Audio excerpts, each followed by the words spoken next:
ابھی کوئی پلگرم وہاں نہیں جا سکتا جی تو ابھی اس طریقے سے انتظامات وغیرہ کے بارے میں تصویر بھی دی گئی. اب رہی بات آپ کے جس خبر کا آپ نے انتخاب کیا ہے، نارتھ ایسٹ سب سے زیادہ جو متاثر ہے وہ ہے سکم، آسام، میگھالیہ، میزورام، یہ ریاستیں، اور سب سے زیادہ سکم میں، کیونکہ یہ علاقے پہاڑی علاقے ہیں اور یہاں زیادہ تر چونکہ گرمائی تعطیلات ہیں، بچوں کو لے کر لوگ اکثر جو ہے اپنے فیملیز کو لے کر، خاص کر نارتھ ایسٹ کے علاقے جو کافی اچھے علاقے ہیں، پہاڑی علاقے ہیں، تو وہاں جو ہے تفریح کے لیے جاتے ہیں.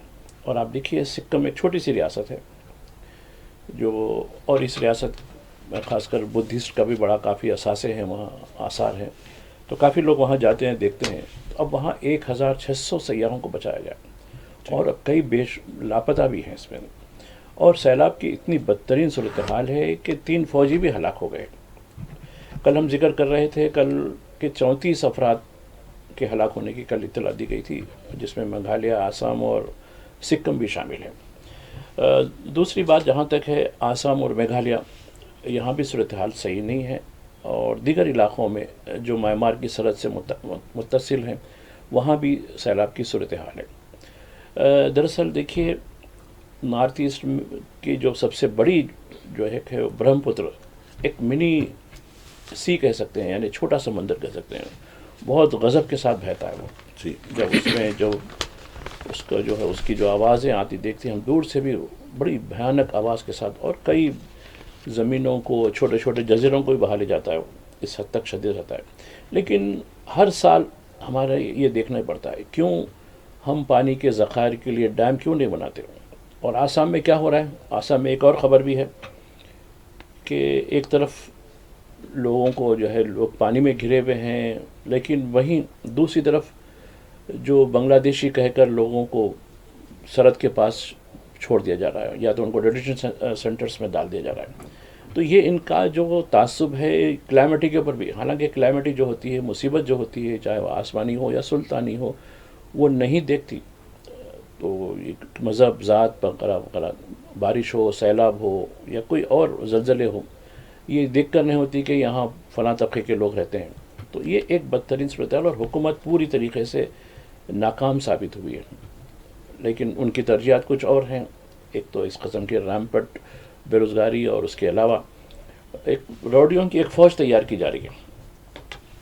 یہ اگنی ویر کی ایک فوج الگ تیار ہوئی، تو یہ دوسری فوج جو ہے بے روزگاروں کی فوج، جو چاہے کہ گو رکشک کے نام پہ ہو یا وشو ہندو پرش کے نام یا کسی اور نام سے ہو، یہ تو ایکسٹورشن کرنا یا مسلمانوں کو مار پیٹ کرتے ہوئے ان کو جو ہے وہ کرنا. تو یہ ایک حکومت کا، خاص کر آسام میں جو کچھ ہو رہا ہے، آسام، میگھالیہ اور ان کے علاقوں میں، یہاں بھی پوری طریقے سے شدت ہو رہی ہے، اور سیلاب کی طرف کوئی توجہ نہیں دے رہا. اور آپ دیکھیے مرکز کی بھی ترجیحات، مرکز اب آپریشن سندور میں اتنا بیزی ہو چکا ہے، حالانکہ یہ کہا جا رہا ہے کہ آپریشن سندور جاری ہے، مگر کہاں جاری ہے، کہاں کارروائی ہو رہی ہے، کون سے دہشت گردوں کے خلاف کارروائی ہو رہی ہے، جو ملک کے اندر جو دہشت گرد پھیلے ہوئے ہیں کیا ان کے خلاف بھی کارروائی ہو رہی ہے. تو یہ کافی کچھ ہے، اور حکومت پوری طریقے سے یعنی لا قانونیت کی پوری حوصلہ افزائی کر رہی ہے. جی جیسا کہ آپ نے ابھی کہا کہ کچھ تنظیمیں ہیں جو اس طریقے کے جو ہے تشدد آمیز چیزوں کو بھڑکاوا دے رہی ہیں، وہیں جیسا کہ میں نے کہا کہ احمد آباد میں مسلمانوں کے 8,000 مکانات منہدم کیا گئے، اور دوسری طرف جم اور کوچنگ سینٹرز میں مسلمانوں کو آنے نہ دیا جائے. یہ ایک جو ہے انتہائی سمجھے کہ بھڑکاؤ مہم ہے مدھیہ پردیش میں بجرنگ دل اور VHP کی جانب سے. وہیں کلبرگی میں نریندر راتھوڑ کا کہنا ہے کہ مسلمانوں کو جڑ سے ختم کیا جائے. دیکھیے 3 الگ الگ ڈیڈ لائنس کی خبریں ہیں. جی جہاں تک احمد آباد کا آپ نے ذکر کیا، یہ 1 ہفتے سے چل رہا ہے، یہ اس کی آج تفصیل دی گئی ہے. جی ہاں، خاص کر ایک اخبار نے بڑی تفصیل لکھی، متاثرین کے انٹرویوز لیے ہیں. اس میں چندو تالاب کہہ کر علاقہ ہے، وہاں خاص کر وہاں زمین خریدی. 2002 کے دنگوں میں سینکڑوں مسلمانوں کو بے گھر کر دیا گیا تھا، ان کے گھر جلا دیے گئے تھے، ان کو جلا دیا گیا تھا. احسان جعفری تو آپ دیکھیں نا، MP ہونے کے باوجود بھی، یعنی ایکس MP تھے اس وقت، ان کو بھی جلا دیا. گلبرگ سوسائٹی کا جو معاملہ ہے، یہ تو ظلم ہوتا ہے 2002 سے. اور وہی طبقہ جب اب مرکز میں زیر اقتدار ہے تو اب دیکھیے سونے پہ سہاگا ہے ان کے لیے. تو یہاں جو ہوا ہے اس میں کئی لوگ امدادی طور پر وہاں کالونیاں بنائی گئیں، زمینیں خریدی گئیں، باقاعدہ خریدی کر کے بنایا گیا. اب یہ کہہ رہا ہے کہ نہیں یہ غیر قانونی ہے، اب غیر قانونی ہو گیا. تو یہاں جو میں دو باتیں بتانا چاہتا ہوں. احمد آباد، سورت، راجکوٹ میں، یہ احمد آباد کا ذکر کیا آپ نے جو 8,500 مکانات کی جو اماؤنٹ ہے، اس طریقے سے سورت اور راجکوٹ میں بھی چن چن کر مسلمانوں کے گھروں کو ہی نشانہ بنایا گیا. اس علاقے میں دوسرے طبقے کے بھی ہے لیکن ان کو نشانہ نہیں بنایا گیا. 22 اپریل کو پہلگام کا واقعہ ہوا تو 24 کو ایک بڑی خبر ابھر کر آئی احمد آباد سے کہ سینکڑوں کی تعداد میں بنگلہ دیشیوں کو جو اویدھ غیر قانونی طور پر ہیں ان کو پکڑا گیا ہے. تقریباً 15 یا 1600 کچھ تعداد تھی اور اخباروں میں بڑی تشہیر ہوئی، سب کچھ ہوئی. اس کے بعد جب ان کے ڈاکومنٹ کی جانچ کی گئی تو 95% کے پاس ڈاکومنٹ نکلے. کوئی جھارکھنڈ کا ہے، کوئی ویسٹ بنگال کا ہے، کوئی یو پی کا ہے، یہ فلاں ہے، اوریجنل ہو گیا. صرف چند لوگوں کے ڈاکومنٹ مس تھے، نہیں تھے. تو خیر یہ ہو گیا. اس کے بعد دیکھیے 7 مئی سے جو ہے آپریشن سندور شروع کیا گیا اور اس کے بعد یہ آپریشن یہاں بھی شروع ہوا ہے 11 کے بعد. 10 کو جو ہے جنگ بندی کا جو ہے نام نہاد جنگ بندی ہوئی آپ کی. اس کے بعد 11 سے یہاں آپریشن شروع ہوا ہے جو 1 ہفتے تک جاری رہا اور اس میں چن چن کر مسلمانوں کے مکانات کو تباہ کیا گیا. یہ کہا گیا ہے کہ جب یہ لوگ ہائی کورٹ پہنچے کہ صاحب یہ تو کوئی نوٹس ہے نہیں، کچھ نہیں ہے اور ہم نے ایسے چیزیں یہاں ایک عرصے سے رہتے آ رہے ہیں. کہا تو حکومت کا جواب دیکھیے آپ. کہا کہ نہیں صاحب یہ پہلگام کا جو ایشو تھا، پہلگام میں جو دہشت گرد واقعہ تھا اس سے لنک ہے، یہ سیکورٹی کے لیے خطرہ ہے. اور جج صاحبان کے پاس بھی ان کی بڑی دانش مندی ہے، جج صاحبان کی تو کیا کریں، ایسا ہے ملک کے لیے خطرہ ہے تو لہٰذا چلیے ہم کوئی اس پہ اسٹے نہیں لگائیں گے، آپ بالکل تباہ کر دیجیے لوگ. یہ ہوا. دوسرا جو مدھیہ پردیش میں، مدھیہ پردیش ایک بدترین لیبارٹری میں تبدیل ہو چکا ہے، ہندوت کی لیبارٹری. اب دیکھیے پولیس کی موجودگی میں یہ تنظیمیں جو زعفرانی تنظیمیں ہیں جس میں بجرنگ دل، وشوا ہندو پریشد اور دیگر ہیں، ہر کوچنگ سینٹر پر جا رہے ہیں، ہر جم پر جا رہے ہیں کہ یہاں کسی مسلمان کو نہ تو ملازم رکھا جائے، نہ تو ٹیوٹر کی حیثیت سے یا ٹرینر کی حیثیت سے یا پھر کسی اسٹوڈنٹ کو بھی دیا.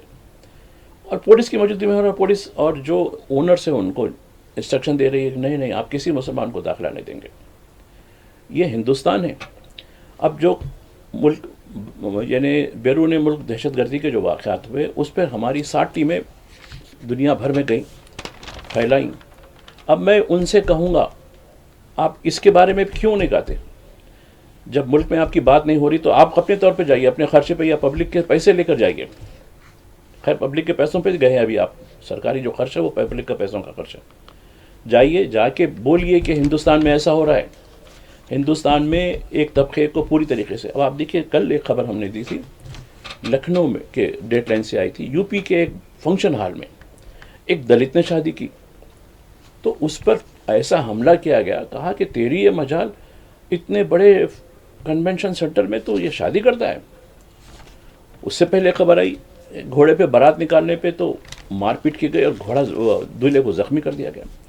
تو یہ اس وقت مسلمان اور دلت یہ دونوں کو دوسرے درجے کے شہری بلکہ غلام کی حیثیت سے دیکھا جا رہا ہے اور ان کے سماجی بائیکاٹ، ان کے سوشل بائیکاٹ. تو اب نریندر مودی ہندوستان کے وزیر اعظم ہیں، انہیں یہ کہنا چاہیے کہ ملک کے اندر جو کچھ ہو رہا ہے آپ تو بیرونی دہشت گردی کے بارے میں تو بڑی ٹیمیں بھیجائیں، اب اس کے بارے میں کیا روکیں؟ اب یہ پارلیمنٹ کے لوگ آ رہے ہیں، آج میں سمجھتا ہوں کہ آخری بیچ بھی آ جائے گا، اب ان سے آپ ملاقات بھی کرنے والے ہیں ایک ہفتے کے اندر. تب میں ان اپوزیشن کے ارکان پارلیمنٹ سے کہوں گا کہ جب ان سے ملاقات کریں گے آپ، جب بیرونی دہشت گردی کے بارے میں آپ نے ساری دنیا کو بتایا تو وہ ارکان پارلیمنٹ ان سے کہیں کہ ہاں صحیح صاحب یہ ایک کام تو ہوا ہے ہمارا، اب ہم دوسرا کام کرنے جانے والے ہیں، اپنے طور پر جانے والے ہیں ملک کے اندر جو دہشت گردی ہو رہی ہے وہ بتانے کے لیے. تو جب تک ان کو آئینہ نہیں دکھائیں گے یہ سدھرنے والے نہیں ہیں. ایک طرف تو جہاں پر مسلمانوں کے گھروں کو نشانہ بنایا گیا، جیسے آپ نے بھی تفصیل سے اس بات کا ذکر کیا کہ کس طریقے سے یہ دہشت گردی چل رہی ہے، وہیں بالخصوص مدرسوں کو بھی ایک ٹارگٹ بنایا جا رہا ہے. اس کو لے کر مولانا ارشد مدنی صدر جمعیت العلماء ہند کا ایک بیان سوشل میڈیا پر بھی چل رہا ہے، وہ آج کے اخبارات میں بھی کافی تفصیل سے ان کے اس بیان کو جگہ دی ہے، جس میں انہوں نے کہا کہ ان مدرسوں کے متعلق مہم چلائی جا رہی ہے جو مدرسوں نے اس ملک کی آزادی میں حصہ لیا، اور ملک کی غلامی کے خلاف پہلی آواز مدرسوں سے اٹھی، اور علماء کرام اور مدرسوں نے سمجھیے کہ بڑا کارنامہ جو ہے جنگ آزادی میں ادا کیا تھا۔ دیکھیے، مدرسوں کو کمزور کرنے کے لیے جیسے یہ حکومت آئی 2014، دیکھیے اب آج کل بقرعید کا موقع چل رہا ہے، جی، یہ جو مویشیوں کے جو چرم ہوتے ہیں اس سے مدرسوں کی امداد ہوتی ہے، تو حکومت نے کیا کیا، چرم کا بالکل سسٹم ہی ختم کر دیا، ارے ان سے جو ہے ریونیو آتا ہے مدرسوں کو، مدرسے اس سے چلتے ہیں۔ تو انہوں نے دیکھا کہ باوجود چرم کے بغیر بھی مدرسے چل رہے ہیں، کیونکہ مدرسوں کا جہاں تک معاملہ ہے یہ لوگ بڑا توکل کرتے ہیں، کسی نہ کسی طریقے سے ٹھیک ہے مینج کر کے چلا رہے ہیں۔ اب آپ دیکھیے گزشتہ ایک ہفتے میں یو پی کی طرف سے 439 مدرسوں کو ختم کر دیا گیا، بنا کسی اس کے کیا نہیں اس کا رجسٹریشن صحیح نہیں ہے، یہ اس میں فلاں ہے، یہ زمین پہ جو ہے وہ اجازت نہیں لی گئی تھی، یہ کمرہ اس کا جو ہے وائلیشن کیا گیا، یعنی ایک ایک چھوٹی چھوٹی چیزوں کا جو ہے انہوں نے کرتے ہوئے بڑھا دیا۔ اب یہ وقت آ گیا، اور آپ دیکھیے جنگ آزادی کا جو ہے سب سے بڑا جو معاملہ ہے دیوبند اور بریلی سے آیا تھا۔ میرٹھ میں جو پہلی جو جنگ آزادی کا جو بگل بجا گیا تھا وہ علماء کرام تھے، انہوں نے فتوے جاری کیے، اور خود انگریز مورخ لکھتے ہیں کہ یہ یعنی 1857 کے بعد، یعنی جو پہلی جنگ آزادی ہوئی اس کے بعد یعنی دہلی یعنی پٹنہ سے لے کے پشاور تک یہ دو علاقوں کا ذکر انہوں نے کیا ہے، تقریباً راستے کے ہر درخت پر جو ہے مسلم علماء کے جو ہے یہ قائم مطلب ان کے جو ہے سر لٹکے ہوئے تھے، اس حد تک بربریت کی گئی۔ تو یہ ملک کو بچانے میں، ملک کی آزادی میں مدرسوں کا بڑا رول رہا، اور ارشد مدنی جو ایک بڑے جہدکار بھی ہیں، جمعیت علماء کے صدر بھی ہیں، اور خاص کر جو لوگ جیلوں میں بند ہیں ان کے لیے بڑی قانونی مدد بھی کر رہے ہیں، انہوں نے ایک کنونشن بنانے کا اعلان کیا ہے کہ مدرسوں کو بچانے کے لیے جس طریقے سے پرسنل لا بورڈ وقف کے بچانے کے لیے، دستور کو بچانے کے لیے ایک مہم چلا رہی ہے، تو اب یہ مدرسوں کے رول پر اور مدرسوں پر خاص کر جہاں جہاں بی جے پی کی حکومتیں ہیں کس حد تک اذیتیں دی جا رہی ہیں، تو یہ اس کے اوپر ان کو پیش کرنا ہے، اور مدرسوں کے بارے میں کس طریقے سے زہر اگلا جاتا ہے، کس طریقے سے ایڈمنسٹریشن جو ہے قانون کو اپنے ہاتھ میں لیتے ہوئے ان کے خلاف کارروائی کر رہا ہے، اس کے خلاف ایک آواز اٹھانی ہے۔ ناظرین، اور بھی موضوعات ہیں اس پر گفتگو کا سلسلہ جاری رہے گا، لیکن یہاں ایک وقت تو چلا ہے مختصر سے وقفے کا، لوٹتے ہیں چھوٹے سے بریک کے بعد۔ ناظرین، پروگرام ہمارے اخبار میں وقفے کے بعد دوبارہ آپ کا خیر مقدم ہے۔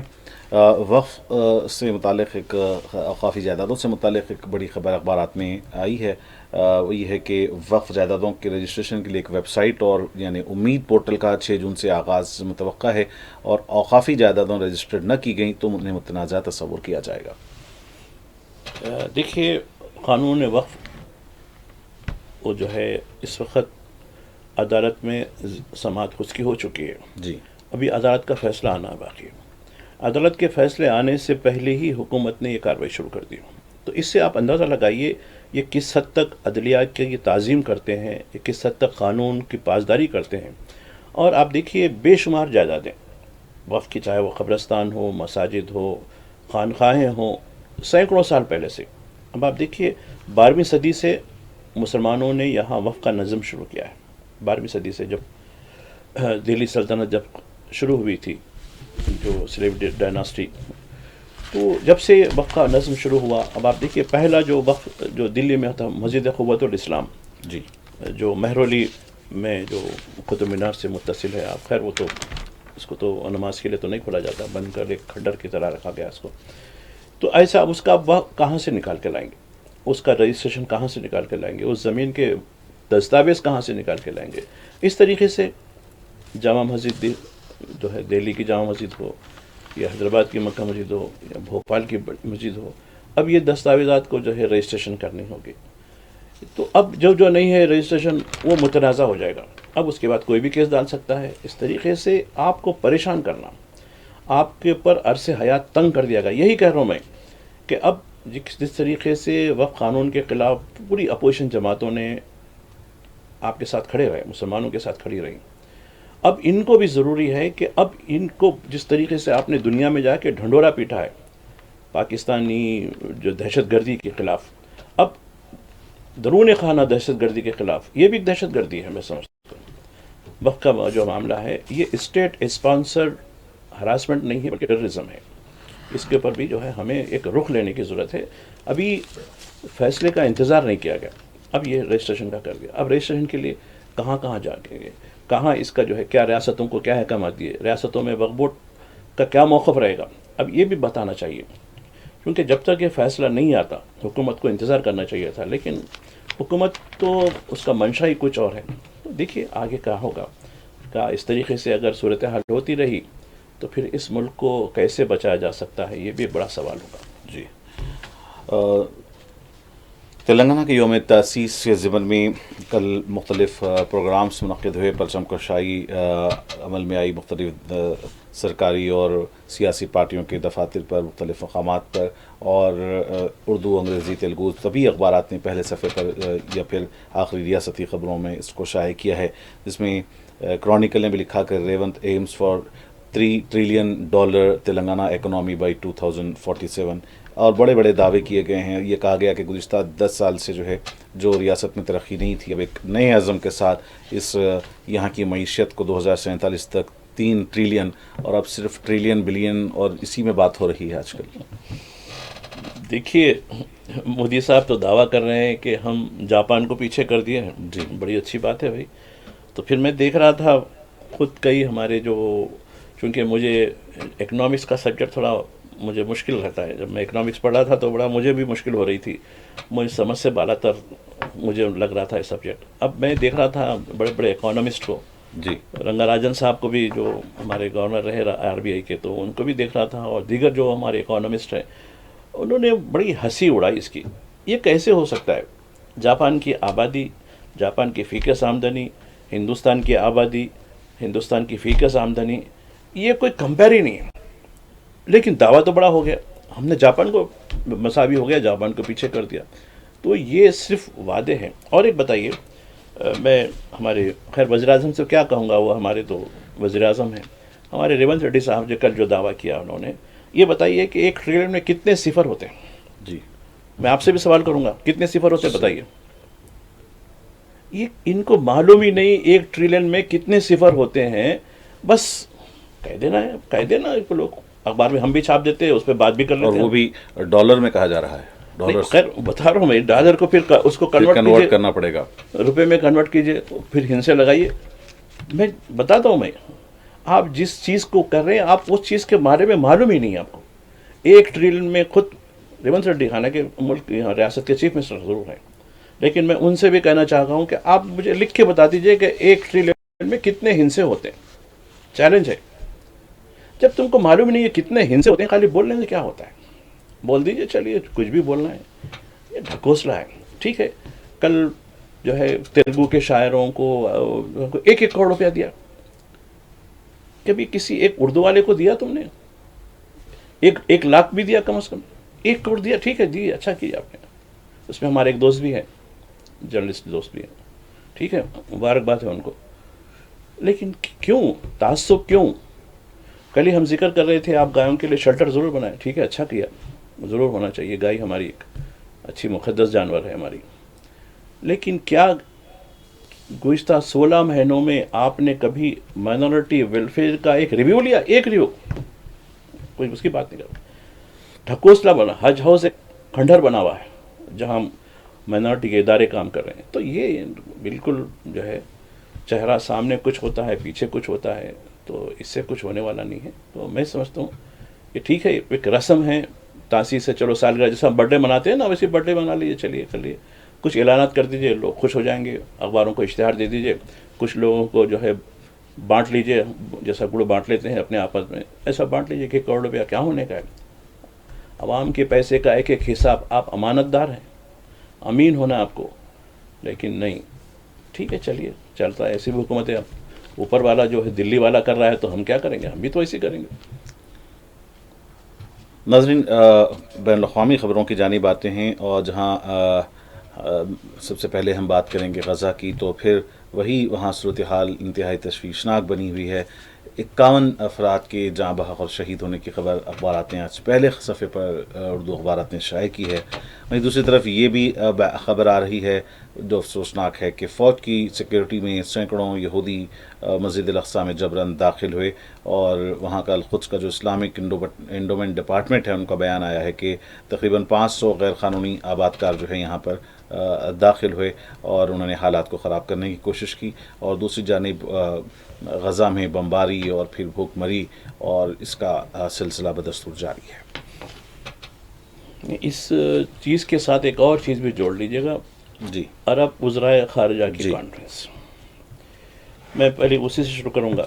یہ عرب وزرائے خارجہ کی جو ہے فلسطین غزہ کے بارے میں، یہ دراصل رملہ میں ہونی تھی جو اس وقت فلسطینی اتھارٹی کا جو ہیڈ کوارٹر ہے. لیکن دیکھیے شرم آنی چاہیے ان عرب ممالک کے وزرائے خارجہ کو. جب یہ لوگ جانے لگے تو اسرائیلی فوج نے ان کو روک دیا، آپ نہیں جا سکتے آپ. تو اب انہوں نے راستہ بدل کر یعنی عمان جو جارڈن میں ہے وہاں کانفرنس کی. 2 دن سے وہیں تھے لوگ. ایک اعلامیہ جاری کیا، جنگ بندی ہونی چاہیے، غزہ کی ہونی چاہیے، فلسطین کو تسلیم کر لینا چاہیے. آپ بولتے جائیے، لکھتے جائیے، اخبار میں شائع ہوتا، ٹی وی کے ویڈیو کلپس بن جاتے ہیں، لیکن کچھ ہونے والا نہیں ہے. آپ کی ذرے بھی وقت نہیں ہے، حیثیت نہیں ہے آپ کی کہ آنکھ سے آنکھ ملا سکتے، ظالم کا ہاتھ پکڑ سکتے. اور آپ دیکھیے غذائی مراکز پر بمباری کی جا رہی ہے، وہ بھی یعنی گن سے نہیں، توپ خانے سے. جو بختر بند گاڑیاں ہوتی ہیں، توپ خانے ہوتے ہیں، اس سے بمباری یعنی شلز ڈالے جا رہے ہیں. اندازہ لگائیے ایک توپ خانہ میں جب گولہ نکلتا ہے کتنی تباہی مچاتا ہے. تو احساس نہیں ہے لوگوں کا. اور رہی بات یہ بے حرمتی، ان کو تو کرنا ہی، ان کا مقصد ہی یہی ہے مسجد الاقصی میں گھسنا جانا. تو میں سمجھتا ہوں کہ پوری طریقے سے ساری دنیا، اب آپ دیکھیے خالی دنیا کے بیانات آ رہے ہیں، شرمسار ہو گیا دنیا، انسانیت وہ ہو رہی. کئی جہدکاروں کے بیان آ رہے، خود اس کے بیان آیا اسٹارمر جو انگلینڈ کا جو ہے، یو کے کا جو وزیر اعظم ہے، نہیں یہ بہت ہو چکا. ارے بھائی تم ہی تو ہتھیار دے رہے ہیں، ابھی بھی دے رہے ہیں، تم ہی اس کو جو ہے پاؤنڈز دے رہے ہیں کرنے کے لیے. پھر اب یہ بھی افسوس کہ نہیں انسانیت مر رہی ہے. ارے تم بھی تو قاتل ہیں. اب جو ہے قاتل اونچا ہو گیا تو آپ کو وہ ہو رہی کہ نہیں بہت زیادہ ہی ہو گیا. یہ شرم کی بات ہے.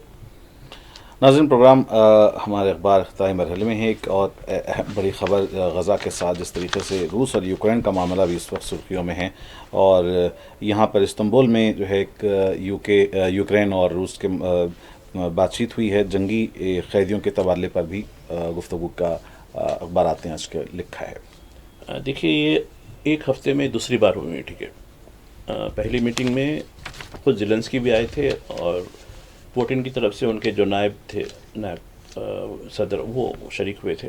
اس کا مقصد جنگ بندی پر بات کرنا تھا، لیکن تب بھی جنگ بندی پر پوری طریقے سے کوئی خطیت نہیں دی گئی، بلکہ یعنی قیدیوں کا تبادلے پر ہوئی تھی. اور اس میں 300-400 قیدی ادھر ادھر کے دونوں کے تبادلہ ہوا، وہ ہو گیا. کل جو بات چیت ہوئی اس کا بھی مقصد ایک مستقل حل کی طرف ہے. اب زیلنسکی کا کہنا ہے کہ ٹھیک ہے ہم انکنڈیشنل سیز فائر، مستقل یعنی ہم پرماننٹ سیز فائر کی بات کر رہے ہیں. جبکہ روس کا یہ ماننا ہے کہ وہ جن علاقوں پہ اس نے عملداری لے لی ہے، کئی علاقے اس نے یوکرین کے لیے ہیں، تو اس پر وہ بات نہیں کرنا چاہتا ہے. تو اب دیکھیے کہیں نہ کہیں یہ چیز ہے، اور اس میں کئی ثالثی بھی ہیں. امریکہ کے بھی ثالثی اس میں شامل ہیں، دیگر ملکوں کے بھی جو ثالثی اس میں شامل ہیں. تو یہ اب یہ کنٹینیو رہے گا. یہ ابھی تو کل کی جو میٹنگ میں پھر یہی ہوا کہ بھائی ٹھیک ہے جو اصل جو جنگ بندی کا جو معاملہ ہے اس میں تو ہم پیش رفت کر رہے ہیں، ابھی پوری طریقے سے کامیابی نہیں ملی، لیکن تب تک ہم جنگی قیدیوں کا تبادلے کا کام کریں گے. تو یہ ایک ہے. اور حالیہ دنوں میں گزشتہ 3 دن پہلے جس طریقے سے روس کے فوجی اڈوں کو نشانہ بنایا گیا، اس کے بعد سے روس کا تھوڑا سا موقف سخت ہو گیا. تو خیر جنگ رکے گی نہیں رکے گی اب اس کے بارے میں، کیونکہ جنگ شروع کی جا سکتی ہے، جھگڑا شروع ہو سکتا ہے، لیکن ختم کرنا میں سمجھتا ہوں کہ بڑا مشکل کام ہے. جی ناظرین، پروگرام ہمارے اخبار کا آج یہیں پر اختتام ہونا چاہتا ہے. اس موقع پر میں جناب ماجد صاحب آپ کا مشکور ہوں کہ آج کے اس پروگرام میں آپ نے مختلف اہم بڑی خبروں پر اپنا تجزیہ پیش کیا ہے. پروگرام ہمارے اخبار میں آئندہ بھی ناظرین آپ سے ملاقات ہوتی رہے گی. فی الحال اپنے میزبان محمد حسام الدین متین کو پوری ٹیم کے ساتھ اجازت. دیکھتے رہیں 4 TV. خدا حافظ.